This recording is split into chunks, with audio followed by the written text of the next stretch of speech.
What are the main challenges that face the cybersecurity industry moving forward? I think one of the biggest challenges that we face is that we give such crappy advice that we get so focused on the form rather than the content, right? We tell people that you've got to choose incredibly long, complicated passwords that no one can remember, so they write them on a Post-it note and stick them next to their monitor, and that you have to change them every 30 days, which limits the ability for anyone to even contemplate remembering them. And we're so much more concerned with whether these things are matched when there are other more serious, more gaping holes that people aren't really considering. I think we've done a poor job as an industry in focusing on what's really important. If you ask a group of senior security professionals what they're most afraid of, a team of top Belarusian crackers working from their bunker in Minsk trying to break through your firewall, or a clever social engineer with a disposable cell phone sitting in the Starbucks around the corner from your office calling your staff, trying to convince them to send confidential data out. They'll tell you that the social engineering attack is the more likely attack to succeed, and indeed the more likely attack to occur. And then you ask people, well, what percentage of your budget do you spend defending against the social engineer versus your team of top Belarusian crackers? And then they get quiet and they walk away. Because we tend to focus on the problems for which you can buy a thing. Oh, look, we've got this nice tech. We've put it in, now it's solved this problem.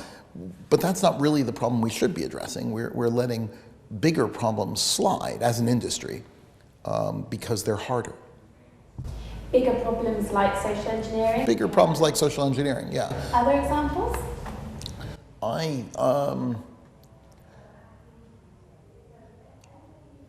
When systems fail, it's usually cock-up rather than conspiracy, right? From the perspective of your customers, from your perspective of your business, whether you have a denial of service condition, whether your service is interrupted because hackers have managed to mount a denial of service attack against your website, or because some junior administrator screwed up some IT process and accidentally knocked things off. It's usually the cock-up, but we're so worried about the conspiracy that we let bigger problems slide when we shouldn't. You're about to speak about why people get so emotional in cybersecurity. What are the key points that you're going to draw on in that session? One is that we still sell, we being a lot of the vendor community, still sell on fear, uncertainty, and doubt. If we make everybody panicked, won't they buy our product? And the answer is maybe they will, but making the best decisions while panicked is not a good place to be. And it also means that we don't get good incident data.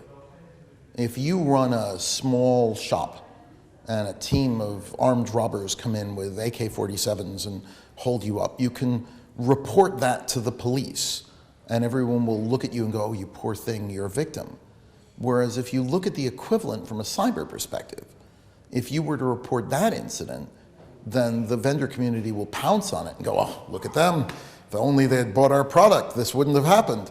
And that means that there is a genuine reluctance to be transparent about what's going actually on.